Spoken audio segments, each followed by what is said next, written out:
Hello, lacrosse friends. Welcome once again to Inside the World of Box Lacrosse. Greg Beecher is here with Blue Squatch Productions. He's in the background. He might pop up down at the bottom once in a while if he has something to ask. And Adam Levy is in New York. I am in Marmora, Ontario. You have to look it up. I can explain to you where it is, but it probably won't help you much. Halfway between Toronto and Ottawa. How's that? And we are live on ITWOBL on Blue Squatch YouTube. And we are very excited to be back. And we're going to talk about the games from last week. And Adam, what do you think? What jumps out to you about these? What game did you love? Well, I have to say I loved being in Philadelphia Yeah. for that Halifax versus Philly game. Obviously, not the result that Philly fans wanted, but Halifax is really turned things around. It's been incredible to see, really from the back from Warren Hill and his improved efforts to Graham Hossack and Ryan Terafenko, even guys who don't get enough credit like Trevor Smith and others.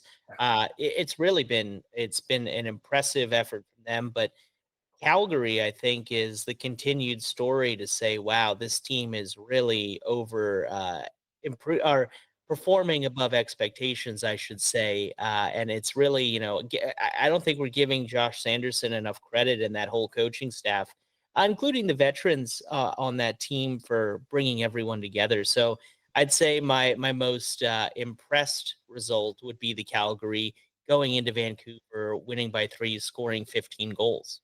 Yeah, that's a good point. I mean, we knew they'd score, right? They've got Dixon and Dobie, and they can still score. I mean, they're among the leading scorers in league history and among the leading scorers in the league this year.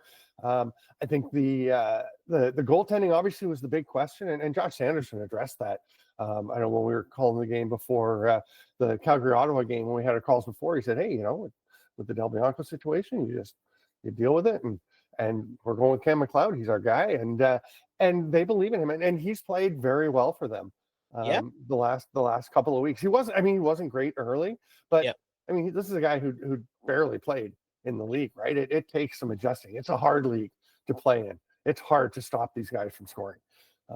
So I think kudos to him for sure. He deserves a lot of credit for basically making us all look not dumb, but I mean, I flat out said before the season, hey, I don't know if you can go into a season with Cam McLeod and Colby Bowman as your two goalies, never having won a game in the league, Yep. barely having played even in the league, and expect to be competitive. And they've been competitive and beyond. So yeah, good for them. Yeah, I ask you one question. Obviously, Mhm. you mentioned Curtis Dixon and Dane Dobie. I mean, obviously, Yeah. we know what they've been capable of throughout their careers, but I don't think, and I think that if you ask them honestly, that if you had said, "Hey, Curtis, do you think at 36 years old you're going to be on pace for 54 goals Yeah. this season?" I know that he's a proud guy, but I'm not sure he would have said, "Yeah, I would have suspected that." Dane Dobie on pace for 51, I believe. So it's really been impressive their rejuvenation, because it did seem in San Diego like things were on the downslope, especially Yeah. last year. Yeah, I mean Dixon was hurt a bit last year and still played pretty well, but he's looking great this year. I think he looks awesome. I mean, he's looking like Curtis Dixon, which is pretty cool for a 36-year-old. As you said, Dobie was really slowing down last year. You can see in the scoring. I mean, I know he's on pace for 51 this year. He had 8 goals in one game. Yeah, true. Probably should have been 6, right? Because he was way early, and the other one should have been waved off, and they would have never gone to overtime. But whatever, he had 8 goals. Very Yeah, impressive. So. But he's slowed down lately for sure. He did miss a game with injury, so I don't see him getting to 51. Dixon is phenomenal. I mean, and the yeah, two of them together, like they've been playing together so long. They're good buddies. They just work together so well. And then you have Jesse King playing his role there, and Tyler Pace, and you throw all those guys in, and then Hayden Dixon throws in a hat trick, and there's a lot of talent on that offense. I mean, Braden Maillet, the yep. rookie, and Matt Gauthier, they have to battle for playing time, those two, and they're both really good additions. And Tanner Cook, didn't mention Tanner Cook, who Mhm. is one of the linchpins to the whole thing. So yeah. I had asked Graham Perro of NLLstats.com, because obviously we've seen Dixon and Dobie play together for over a decade now, and that Mhm. includes their time in San Diego. And aside from Steve Priolo and Dane Smith, Dane Dobie and Curtis Dixon have played the most games as a current duo or actually, I believe it was even a duo since 2005, since we can go back, and they played Wow. like 205 games together. Wow. So yeah, I think at some point, it's just like it becomes innate. You're just like, that guy's I know where he's going to be. Like we get each other, and you do see that, which is incredible. Yeah, and it's interesting. You mentioned some of the defenders in Halifax and saying guys like Trevor Smith that Mhm. aren't necessarily don't get enough credit. Trevor Smith's really good. I think he's always been really good. But Calgary, same thing. I mean, obviously Eli Salama and some of their top guys, fantastic. But I think guys like Bennett Smith, the youngster, has been outstanding for them. Um, there are some guys making plays there that are just they're just really you can see them maturing, the younger guys that they've been going with, and I think it's really cool. Yeah, it's been great. And I have to say, looking around at some of these other results, I mean, San Diego, while we've talked about their roster and how capable they are, I mean, how important was that win for them to pull that off? They would have been in a really bad spot had they not taken down Toronto. So huge win for them. That was really important for them. And I think that, especially heading now into back-to-back games against Yeah, Buffalo, including going into Buffalo, which, by the way, San Diego not only has not ever beaten Buffalo in Buffalo, they've never actually beaten Buffalo, period, wow. in the time that they've been playing each other. So important to get that Toronto win is an understatement. And that was two teams that everyone thought was going to be up among the league leaders like they were last year, who both went in at 3-5, which is wild. And I think you're pointing out how important it was to San Diego. I think you hit it. The two games back to back with Buffalo are such a big reason why. Because if you lose that game to Toronto, you're looking at a potential 6-game losing streak. Because Yep. Buffalo's tough to beat. I don't know. Can San Diego win one of them? Yes, but will they? Who knows? Buffalo's been tough to beat. Toronto also plays Buffalo coming up, so that's Yep. an interesting one. I want to look at a couple of highlights. One is from the Toronto game. Yes, and this one we're going to start with Marcus Claridge, number 14 here on the bottom part of your screen. And this dunk goal, I'll say flat out, I'm not a huge fan of the dunk goals, but I love what they do here. I mean, it's part of the rules.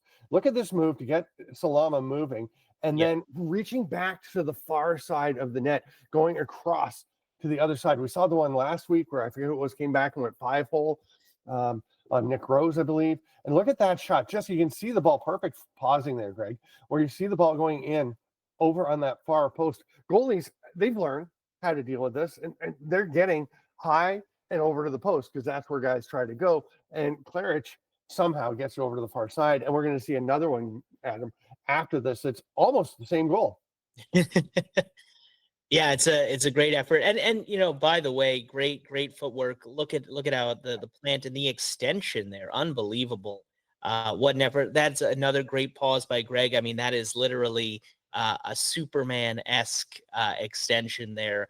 What an athletic effort. Really impressive, Dylan Watson. And that's good to see for Watson, considering that, we kind of last year saw him start to break out a little bit with Las Vegas, then wasn't really developing, wasn't, getting those opportunities as much this season. So for him to get that goal and to be building some confidence in San Diego, I think is really key for him.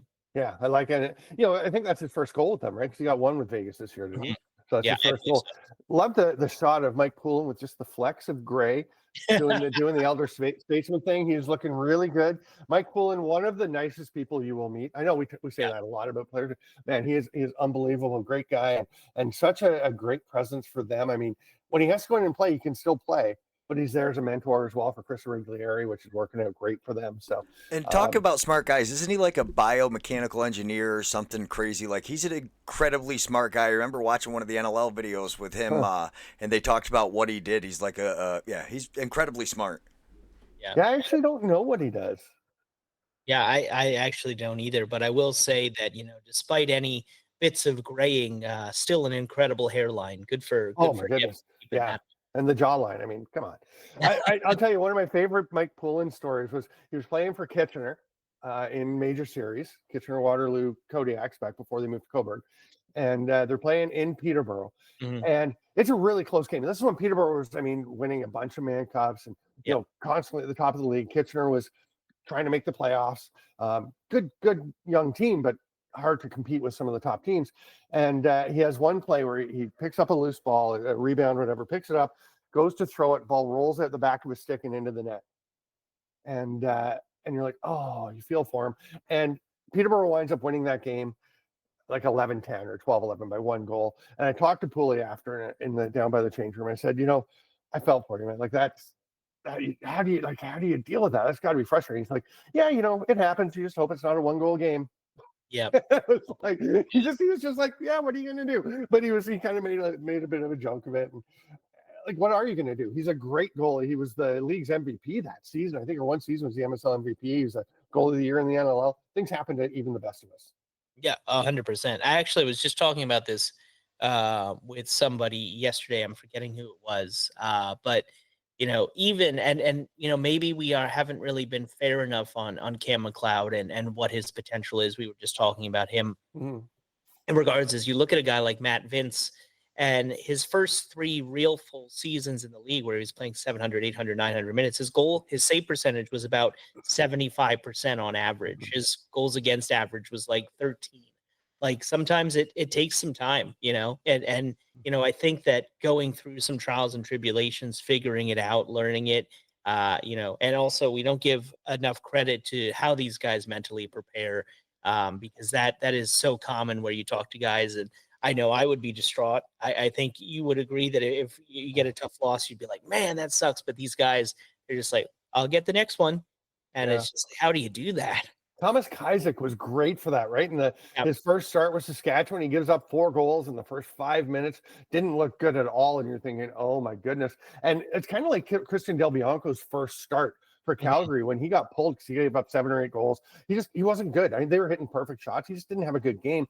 Zach Higgins went in, had a fantastic game. But, Kajzik, they couldn't pull him. They had a defender as the backup goalie because Frank Chiliano was off for the birth of his child. So, he was in there. He had to go, and he just dealt with it. He's 20 years old and did that. It's amazing. Yeah, and I do just want to plug the Lacrosse Matrix podcast. I have a great episode out diving into the history books with Neil Doddridge that just got released yesterday. However, my next episode coming out today is actually with Del Bianco. And we had a very candid conversation about the past, the present, and the future. So Lacrosse Matrix podcast, Lacrosse Culture Daily, and Spotify, go check that out. It'll be a great episode that you won't want to miss. He was very open, and it's going to be interesting to see how that situation unfolds. So one, can you tag me when the Del Bianco one comes out? Sure. Or send me a text? That'd be great. Can't wait to see it or hear it. And 2, did you have to have a 7-second delay on Neil Doddridge? I did not, but I mean, I think with Neil, it worked really great. I mean, he and I have known each other now for years, and it was a great conversation back and forth. And he was so open and going through his history. You might know this really well, Stamper. I was trying to think, and I know that NLL Stats doesn't go back before 2005, but Neil's got to be one of the few guys in NLL history who has played with Paul and Gary Gate as well as John Tavares. Yeah, and for quite a bit, right? He was in Baltimore with the Gates, right? And then with the Baltimore Thunder, and then he was with obviously Tavares in Buffalo, and when they won, Also played with them, the Washington Power later, Pittsburgh with I think Paul, and then Syracuse with Gary. Dodds is an all-time beauty. He'd be great. He's incredible. But I remember him telling me, like, he said, he loved it when he was with the Gates. He said his role was just to take care of them, make sure nobody was abusing them. And he's like, I didn't have to score. I didn't have to do anything. I just go. And he's like, I go take penalties. Didn't matter. We'd score shorthanded. Yep. You take all the penalties I wanted. Yep. He's hilarious. He was, he played the game with heart. Yeah. Yep. So we're going to go take a look now. This is, what's this one? This is watch! Oh my goodness! Oh, come on! Unbelievable. I mean, this guy is next level. And I think that when we looked at him, he's got the body and the physicality for it. I think we were just wondering because he hadn't played so much box at this level. How is he going to manage that? How is he going to deal with it?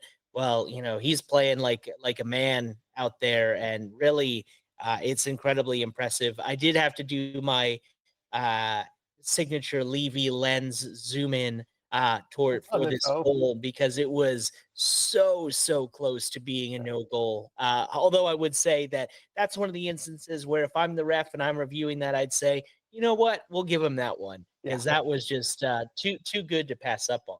Yeah. And I mean, the thing I remember watching Brendan O'Neill's high school field highlights and thinking this kid's going to be a really good box player because he'd go inside. He was fearless. He didn't do a lot of hand switching. He tended to just do more face dodging and he would go down the middle and his shooting, his side, like you just look at it and say, wow, this kid's going to have it.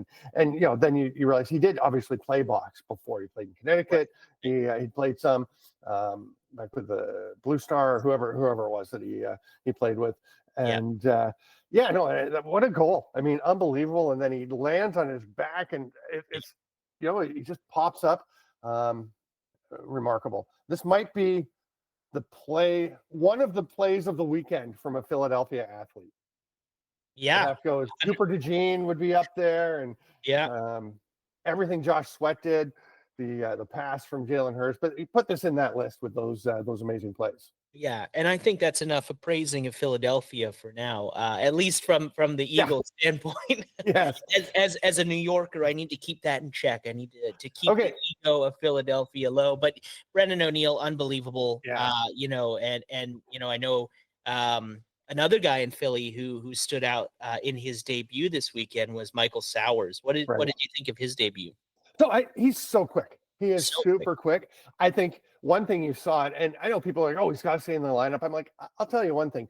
The defense was adjusting to what he was doing, and you have to see that kind of speed. He might be the quickest guy in the league at this point with the jab and the movement, the lateral movement. So they were adjusting. Get that step early. He's going to have to readjust. How does that go? Because I thought they got more effective at containing him as it went. He still made some great plays. He's still going to be an effective player. I think. I don't think it's a lock that he's a star at this point. I think, defenses are going to adjust and he'll have to counter adjust. I'll tell you one thing. I want to go on a little rant if I can. So of course. You're literally one of the important people of this show. You can do whatever you want. Thanks. I'm right up in the top 3, right? So there's the play, and I asked Greg for this clip way too late, like 5 minutes before we went on air. So we don't have the clip, but there's a hit. Carter McKenzie comes across and hits Sowers after he takes a shot, knocks him flat. And then Tanner Pearson and Sowers are kind of tangled up. Pearson lands on top of him. McKenzie's given a major for illegal body check. They review it and they reduce it to a minor. And I don't want to call people out too much, but the announcers are saying, oh, it's a major. Oh, and like Scott Gabrielson, who does a nice job, he played in the league. He knows what he's talking about, but he says, oh, so even though they're going high, it's a minor. They'll only serve 2 minutes. And I'm like, watch the replay. It's not high. There's a reason why that was reduced to minor. It was a great check to the body by a big guy on a little guy. Yeah. And McKenzie did a great job of not coming up to the head. He hit him right in the chest, flattened him. If the minor, I think, is not for the hit itself, it's because it was late.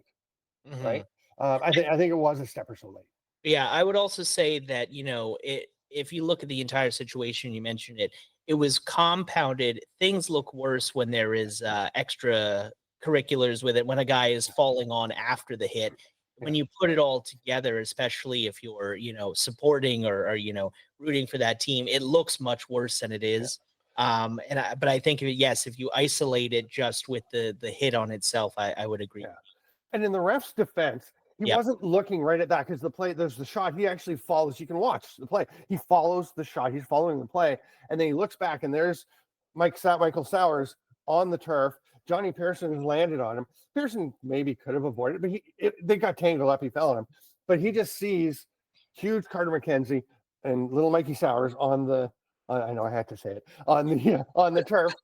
And then he watches the replay and says, oh, that's a pretty good hit, but it's just it's gonna play. We'll give him the minor. So I think I like this, majors are reviewed and can be reduced because I think it helps them get it right. I think you do see more majors called because of it, because they know they can change it. But it drives me nuts when people, we've seen it so many times this year. People are like, oh, how do you take that down as a major? I think the Jeremy Thompson one, I have so much respect for Graham Parrow and what he does, all the stuff he does. But he said, something in one of his columns about the inexplicable reduction of the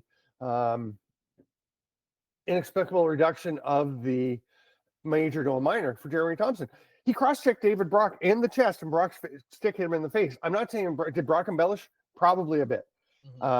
Did he actually get hit and hurt? Yeah, I mean, his stick hit him in the face, but it was his stick because Jeremy Thompson cross-checked him properly. I don't think Thompson deserved a penalty at all for that. He did deserve a penalty for grabbing him by the face mask. I know I've gone on about this before, but it's a tough game. It needs to be a physical game, right?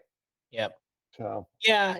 I mean, I think that the league is very much at a place, and I know that the head of the referees, Don Kaharski, he had some things he wanted to implement in terms of cutting back on certain things, and I think it has been an adjustment that we're seeing unfold before our eyes, which can be very difficult, in terms of how you're going to police things, how you're going to deal with things, also from a league perspective of how physical are we going to allow play to be? I think that goes back again to the fighting conversation. Are we going to promote it as a thing? Or are we not going to promote it as a thing? Also, just as a side note to that, I was on the NLL's YouTube page, and I want to say like 80% of their top 30 videos were fight videos. So, take that if you will. But, I think that there is kind of this right before our eyes is understanding of how they want to establish things for the long term. We're going to go on to our last highlight, which I think is a beauty. But first, to me, the thing is, it's working. I think the majors being able to reduce to minors, the review, it's all working. So let's not spread the narrative that these shouldn't be reduced.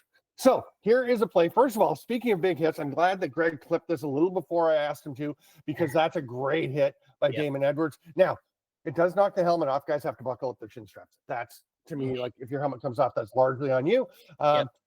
Edwards does kind of launch himself a bit, but look at Robert Hope. He takes this shot. That's not his forte, shooting. Right. But he goes and gets this loose ball, protects it. Look how well he protects this. They're desperate to get after that ball, right? Yep. And he comes out, and he usually does this in his own end. He's so adept at this, at getting the ball, protecting it without making a big deal of it, and then finding his outlet. And here he reaches up to make this pass out.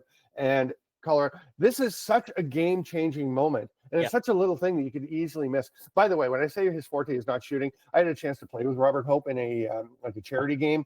And he's a very skilled lacrosse player. He's just not, when you put him up against the Ryan Lees of the world, he's going to look like he's not going to look that great, but he's a very skilled player. Yeah, I mean, but this is, the Robert Hope that Pat Coyle and the rest of the coaching staff that they know and they believe in and see every single day. I mean, whenever you talk about the Mammoth success and then you say, hey, why is this happening? What is this going? He goes, well, I can't say enough about Robert Hope. I can't talk enough about his leadership, about the way that he composes himself in key situations. I mean, he is the captain for a reason. He is a great leader, a great communicator, a smart player out there. And as you just expertly outlined, that was an example of, he took a risk. Yep. He took a risk with that shot, but made things work, and it paid off for the Mammoth in the end. We're going to be back with more ITWOBL. We're going to look at some Canadians in the NCAA, right? Yep. Yes. And we will have our predictions where we can once again show that we actually don't know what the heck we're talking about when it comes to what's going to happen in the NLL. I am Stephen Stamp with Greg Beecher and Adam Levy, and we'll be back with more ITWOBL after this quick break. Thanks so much for watching. If you'd like to comment real-time live and have your comments appear on the screen and go to Stephen Stamp and Adam Levy, consider joining our channel membership. To watch this full episode, click the title card.